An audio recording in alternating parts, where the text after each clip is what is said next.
All right, welcome in, everybody. We're live on YouTube. The 49ers lose to the Rams 42-26. I have two kind of overarching things. One,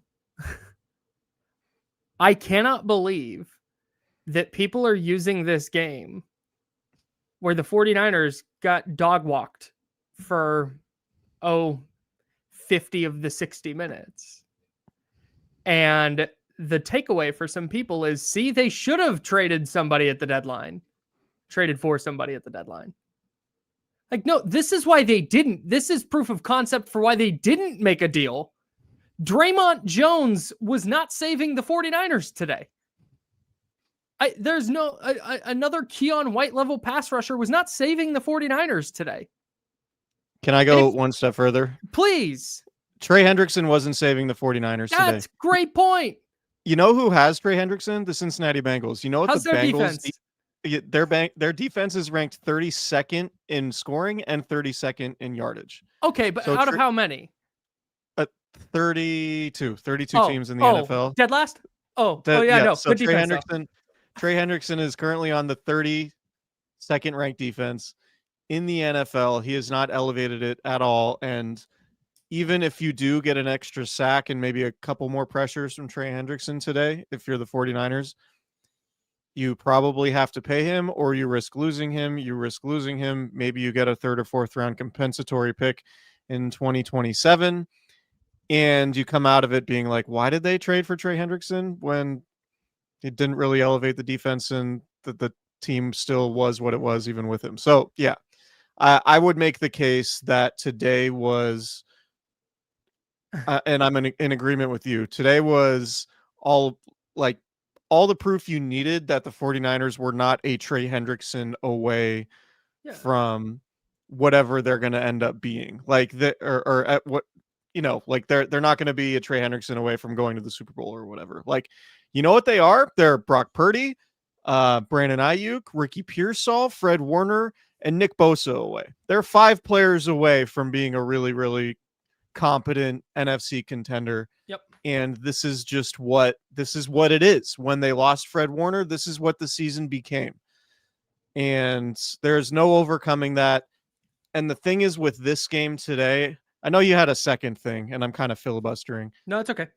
But today was sort of the reckoning of what was happening during most of the first half of the season was not sustainable with their injury situation. When you go up against elite NFC teams, this is probably what it was always going to look like. And It wasn't lost on me that you had the Rams look like this today, because we came in thinking the Rams were one of the best teams in the NFC. And if you saw what Seattle did, beating Arizona 44-22, I know Arizona stinks and is playing their backup quarterback, but everything Seattle's done this season has indicated that they're an elite team. And I know the 49ers have beaten both the Rams and the Seahawks already this year, but in terms of the way they're trending and in terms of the way the 49ers are trending, not even including today, the 49ers just very clearly aren't in that class, and they were never going to be one player away from getting into that class. They fell out of that class when they lost Fred Warner and Nick Bosa and Brock Purdy and Brandon Ayuk and Ricky Pearsall, full stop. Yeah, man. And that was kind of the second thing is this is just proof positive that any version of the 49ers that is A, making the playoffs, and B, is any kind of threat in the playoffs, is one that is scoring 30 plus, which they damn near did today, despite having a turnover on downs and despite having the Juwan Jennings fumble deep in Rams territory. They were offensively, I thought, very, very good today. Mac Jones, 33 of 39 for 319 and 3 touchdowns. Like, that's insane. That's an awesome day. And they didn't really get the ground game going, but they still managed to go, what were they? 6.6 yards per play against a good defense. Like, this is an elite caliber offense. And I think that's just what it's going to be. I don't think there's some massive defensive turnaround coming. The Rams scored touchdowns on their first 3 possessions, then punt, then end of half, then touchdown, end of game. Yeah. They're going to have to dig and find some stops, which I think they will. Like Carolina, I think they'll be able to get stops. Cleveland, they'll be able to get stops. TBD on Arizona. But I don't think there's some dramatic turnaround coming for their defense, and I don't think that anything that would have happened at the trade deadline was gonna be a dramatic turnaround for a defense that against the best teams I think is going to look like this. The good news is there aren't a ton of awesome teams left on their schedule, so that path to the postseason, as ugly as today was, is still very much there. It's just going to require them to be basically perfect on offense, which while they were very good today, they were not perfect.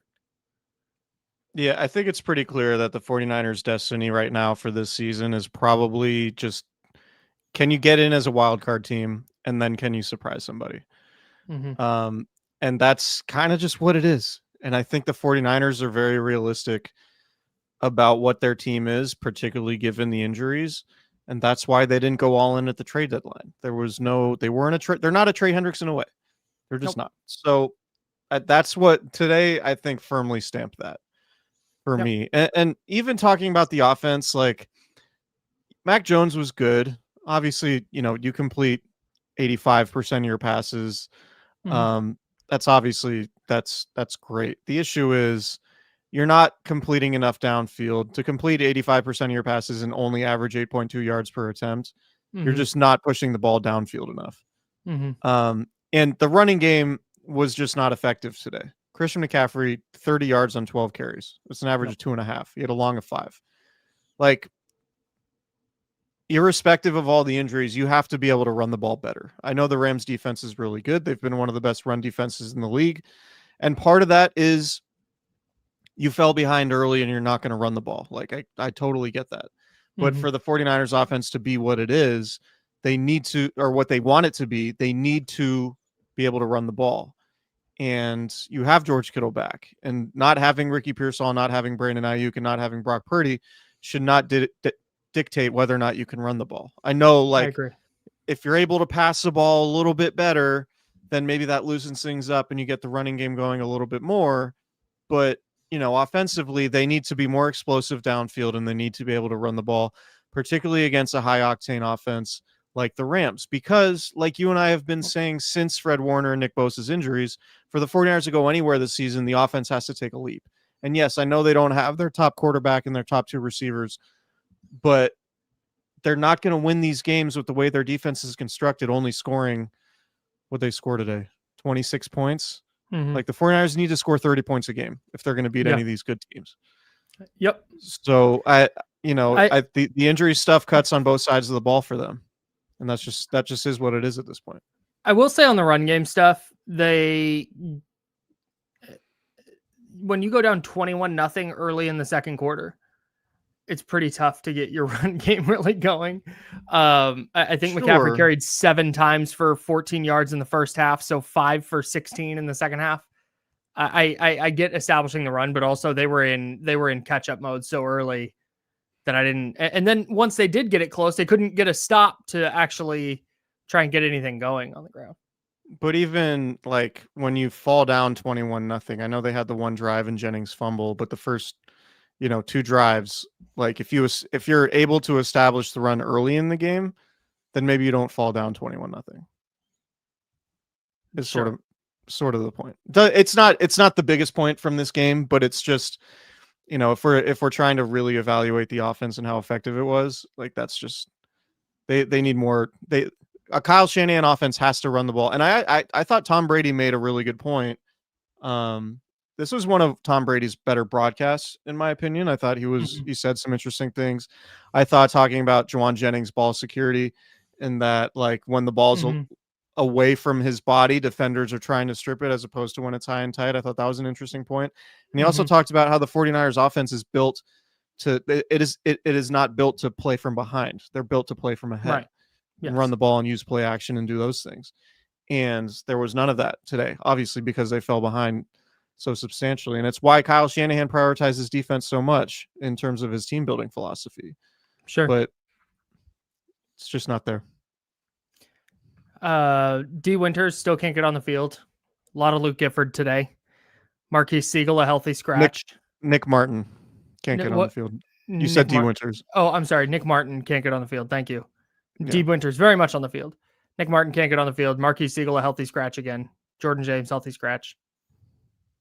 Neat Love Yeah, I think the answer, and I'm sure I saw some of the reporters tweeting about it, which makes me think that Kyle Shanahan will get a question about it. I'm guessing that the Nick Martin, the answer that Shanahan's going to give for Nick Martin is Nick Martin's a weak side linebacker and Luke Gifford's a Sam linebacker. That's sure, which is fine, but to the broader point, like you would hope a third round linebacker could just get on the field when you lose Fred Warner, your third round rookie, no matter how D Winters is playing, you should be able to figure out ways to get him on the field if he's one of your 11 best guys or one of your 3 best linebackers. And I get that Sam and Will linebacker and Mike linebacker are all different positions. I totally get it. But you used a third round pick on a player who can't be a third linebacker.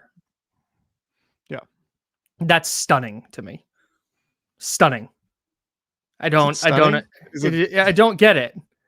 Like, there's no way. There's no. Like, Sean McVay. I said this on the internet, and I'll say it to you, and hopefully there's enough people that understand this. Sean McVay saw Luke Gifford, and it was like opposing teams with Demonis Sabonis in a pick and roll.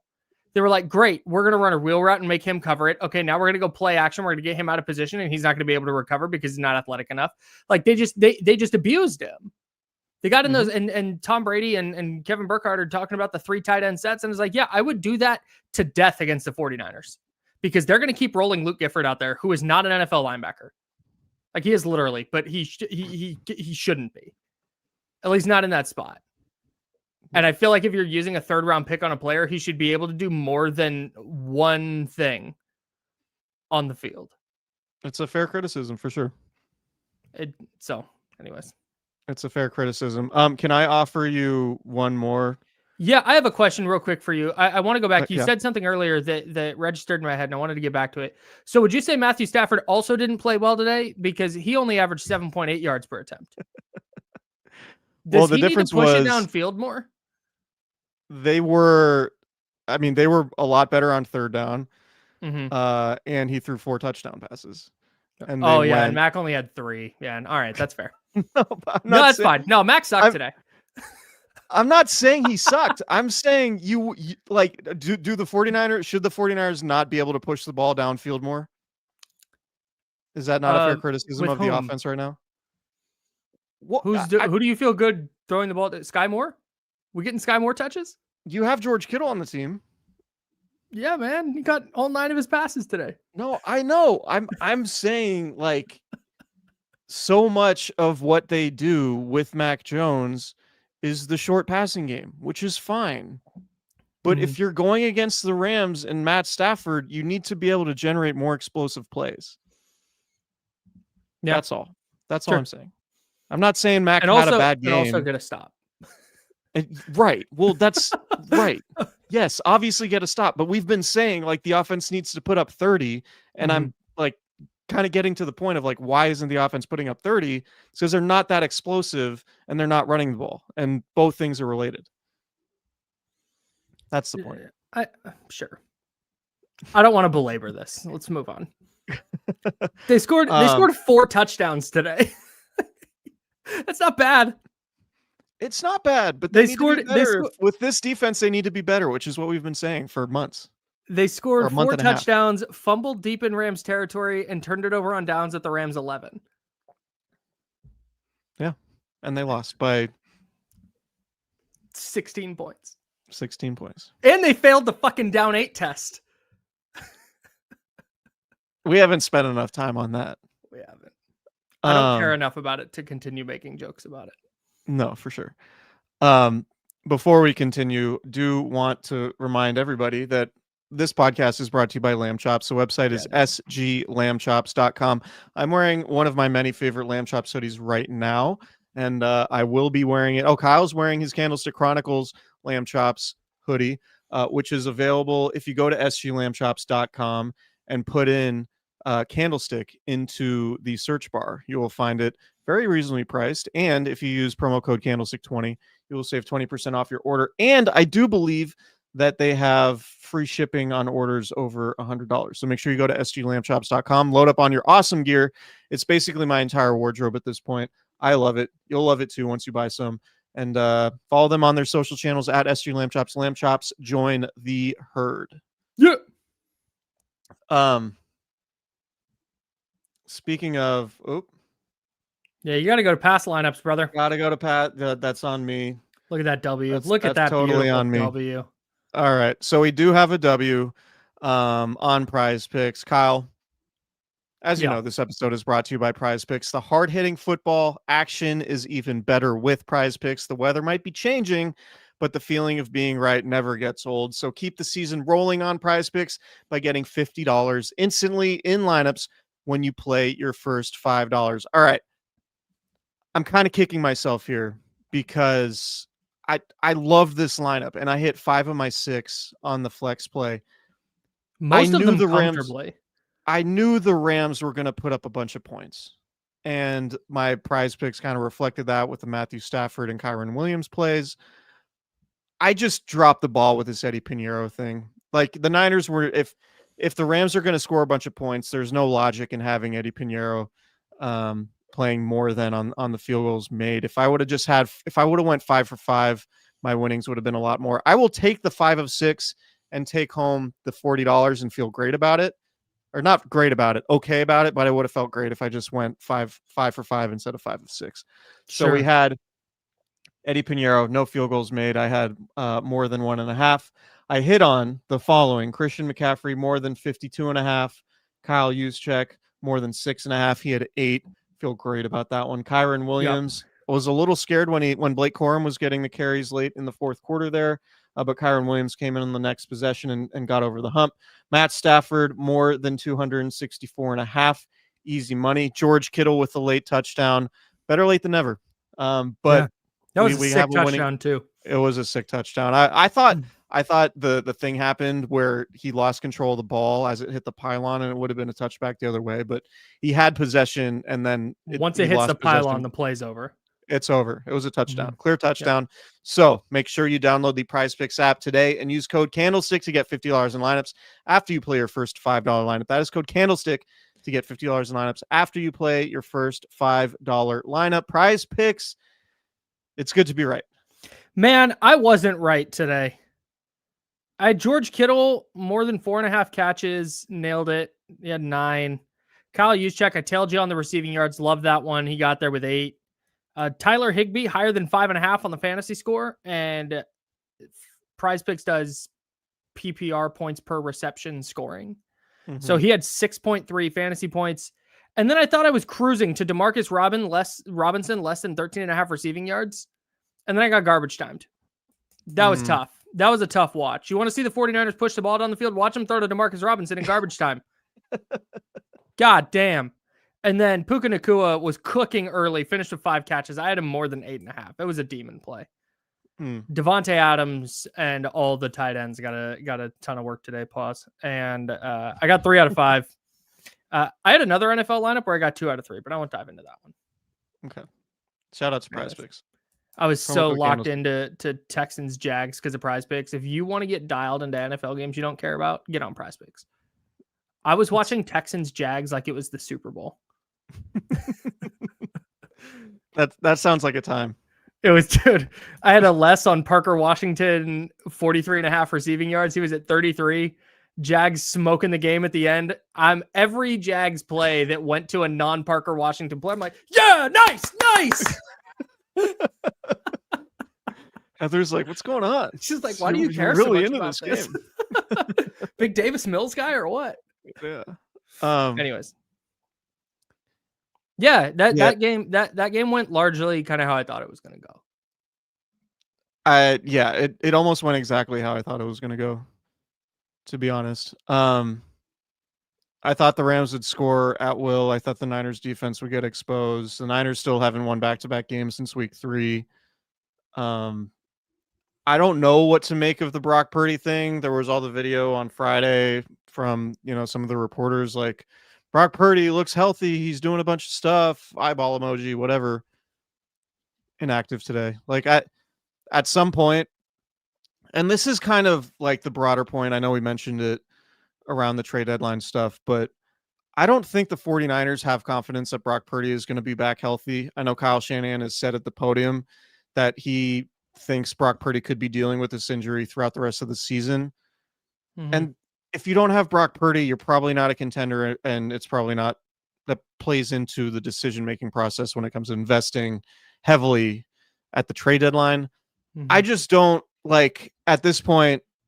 I'll like believe Brock Purdy is going to start when he's actually starting. I just can't like I'm not Yeah, there man. where I'm like, oh, they'll get him back, and that's like a source of optimism. Like it's not a source of optimism for me, I guess is a large point. I don't view Brock Purdy's pending return as like, oh yeah, Brock's gonna be back and they're gonna be fine. Like I don't think Brock Purdy coming back is much of a positive at this point until he comes out and plays great and looks like 2023 Brock Purdy Mm-hmm. and they win some games. I just don't feel like Brock Purdy is a source of optimism for this team at this point. Not to be like super downer, I just don't see it. Well, and there, maybe this is a bad take, and maybe this is circling back to what we were talking about earlier, but I don't think like today they weren't a Brock Purdy away. Mac Jones was fine. In fact, I thought he looked as healthy as he's looked since the preseason, the way he was moving around. The touchdown Yeah. pass to Luke Farrell was like 2 weeks ago. That's an easy sack. He That, had so that. so their issues are like 85% defense right now, right? The Yeah, Niners. right. Yeah, and so we can sit here and go, "Oh, Brock Purdy's back," but okay. Like Right. it's not if they were fully healthy and their offense was sputtering, it'd be one thing, but their offense has been fine. Now, again, I've said this ad nauseum. I think their ceiling is higher with Brock Purdy because of his ability, his secondary and tertiary playmaking. Like I think that matters in big games when you know what scheme is out the window. You just got to make a play. And I think Mac is capable of that, but I don't think he's capable of it at the level that Brock Purdy is. And I think that stuff matters. But I also think the Niners aren't putting him on IR because I don't think IR does anything for him. I think they're just kind of waiting for it to get to a point like, all right, he can move functionally in A, B, and C ways, and he's hitting these benchmarks on GPS tracking or whatever, and then they'll give it a shot. But I don't think there's some magical date that they've circled or something like that. I think this is just a really finicky injury where, like, yeah, no, it still really hurts. Is it his left or right foot? Oh man, it's been so long I forget. I feel like it's his right foot, like his push foot. So His push off either way, foot. okay. So let's just say it's when he steps into a throw and it's just like, man, I just can't. The juice isn't quite there. I can't push off all the way. All right, fine. Like then he's not quite there yet. But I think this idea that and apparently Shanahan Benali said in the Strawberry React says in the YouTube chat that Shanahan said in the presser that Brock could have dressed as the backup, but he didn't want to do that to him. Yeah, I think that's an awful idea. Right. Why would you do that? Why would you sow the QB controversy thing? All right, so he's healthy enough if Mac Jones tweaks his knee, he's healthy enough to go out there, but he's not healthy enough to start. That's Right. fishy to me. So yeah. Anyways. Yeah, I think the way they look at it is, and Nick Wagner from 49ers press conferences is saying Brock Purdy, quote, could have gone today as the backup, according to Kyle Shanahan, but Shanahan said he didn't want to put Purdy in that situation. Shanahan said he wants Purdy as close to 100% as possible before putting him back in. Adds Purdy could have a chance to go at Arizona next week. All right, man, cool. He could have a chance to go every week.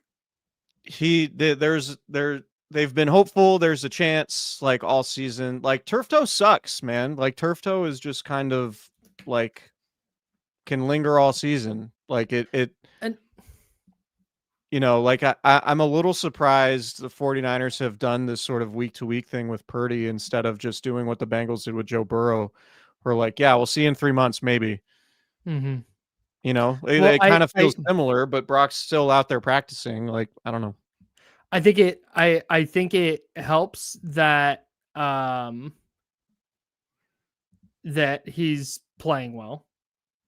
He being Mac Jones. I think it helps that he's playing well right now, or at least well enough.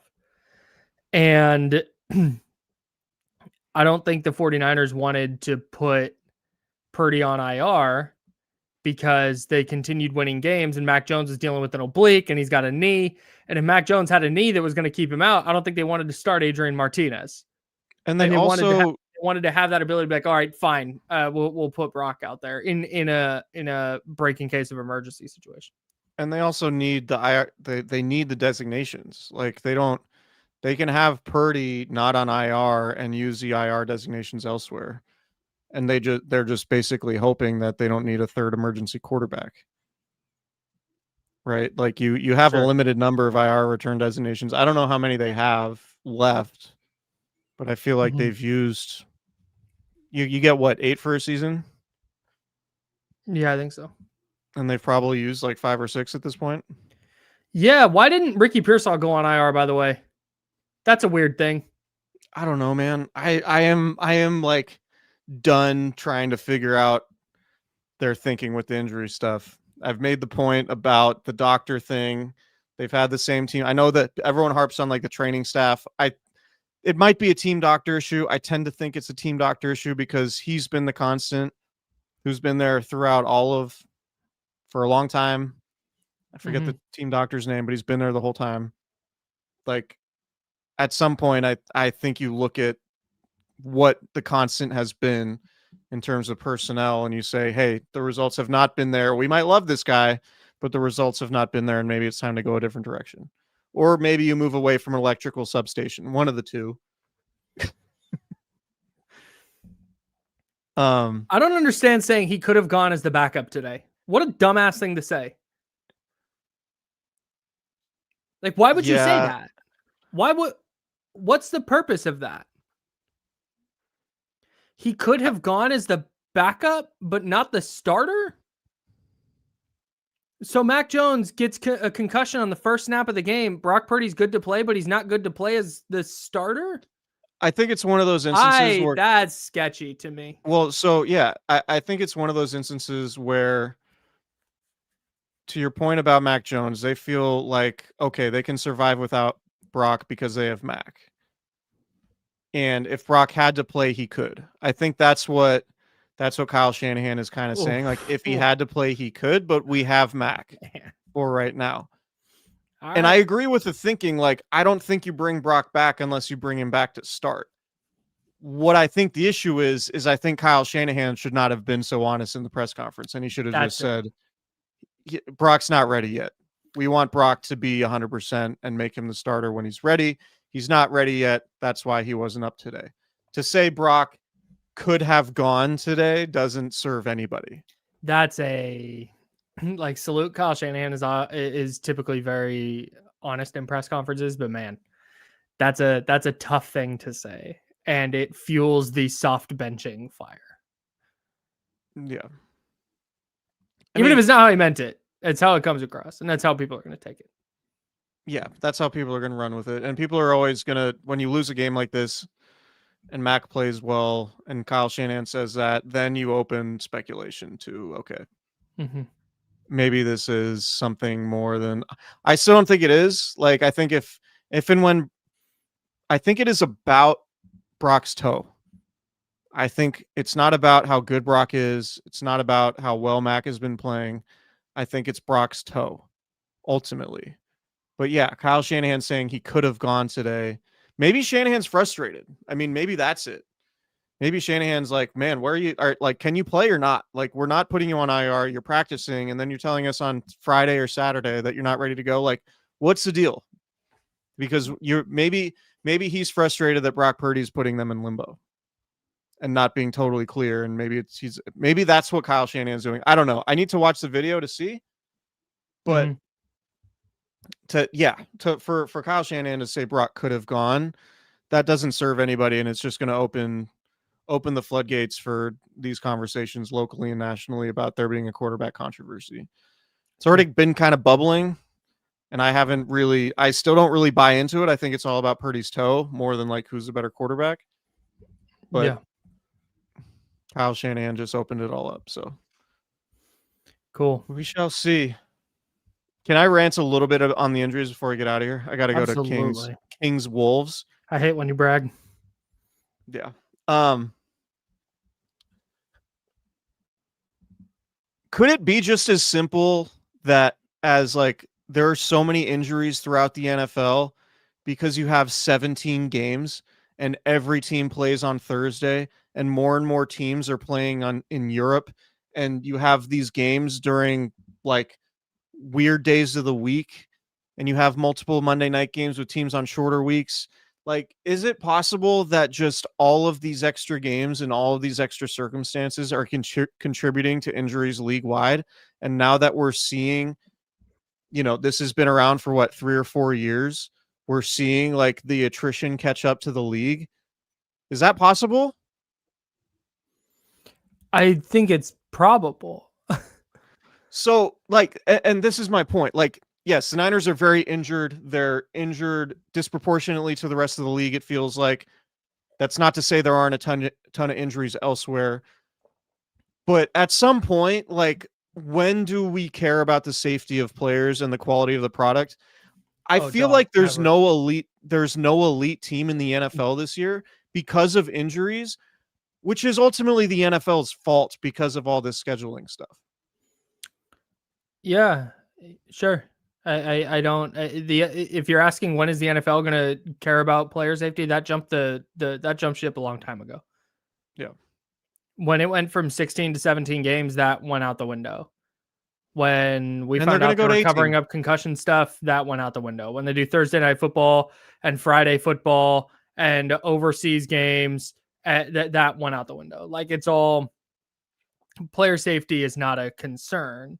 And the reason it's not a concern is because, and I know you know this, I'm just expanding on your point. The reason it's not a concern is because the collective isn't making the point you're making. The collective is, wow, my favorite team is super beat up. Wow, what bad luck. The next man up. Like, that's the way we go about this, because ultimately injuries don't matter. You don't get an extra win because, oh, you know what, they shouldn't have lost to team X. They were injured in that game. Count that as a win, and let's move on. Like, no, it's not. That's not how it works. Right. Like, it's just the injury stuff is like, oh, it's just part of the game. Like, all right. Well, here's the thing too, and the players aren't blameless in this. The players split the pie. I forget what the exact split is, but the salary cap's exploding because you have these extra games. You have these games in Europe. Like, they split revenue. They split football related income. Like, Aiden Hutchinson is making $45 million a year now. Like, an elite pass rusher used to make 30. Like 3 or 4 years ago, an elite pass rusher was making $30 million on a new contract. And now Aiden Hutchinson is making 45. Would you make $15 million more per year if it meant, well, I guess I might tear my ACL? Yeah. Like, I would trade my ACL for $15 million. You know what I mean? I definitely would. I don't do anything. I don't need I need neither ACL. But that's 30 million for a couple ACLs. Yeah, sure. So I just think it might just be everyone's just doing everything for money, which I totally understand. I absolutely can be bought. I am not above that. I'm just saying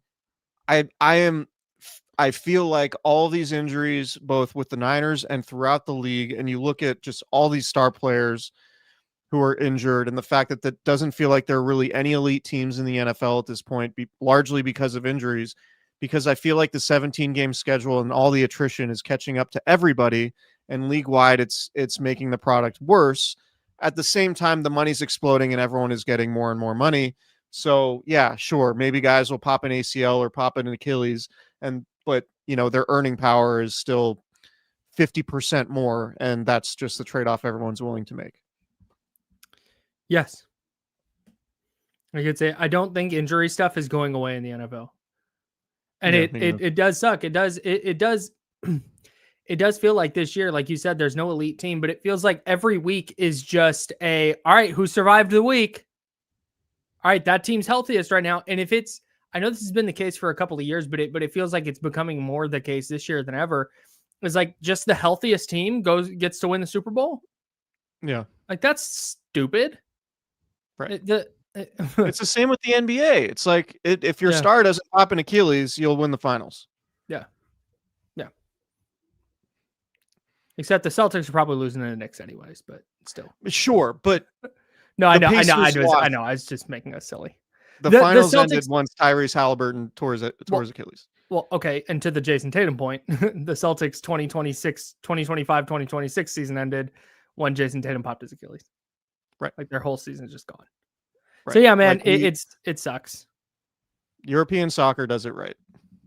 We'll see. I would love to see what this 49ers team could have done this year in the NFC, where Nick Bosa is healthy, Fred Warner is healthy, they get a full season of Ricky Pearsall, and they get to swing with the Rams and the Eagles and the Lions and the Seahawks. Like we could have had an epic NFC West if the 49ers are healthy with this group. And it's just this is not a shot at the organization or the team or any one player. Like they're just not healthy enough to compete. That's what you saw today. That's what today was. That's it. They're just not, they're healthy enough to go beat a bad team like the Giants. I think they'll compete against Arizona. They can probably win that game. I think they can beat Carolina, and I think they can beat Cleveland. And then they get a bye week, then they get Tennessee. I think they can win that game. But this version of the roster are going to go beat Indy in Indy?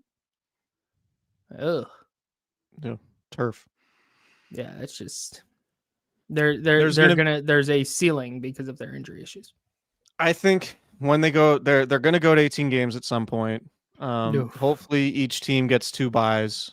If you do that, hopefully they're spaced out a reasonable amount of time. Like you get a first half bye and a second half bye. They're at least like 5 or 6 weeks between them.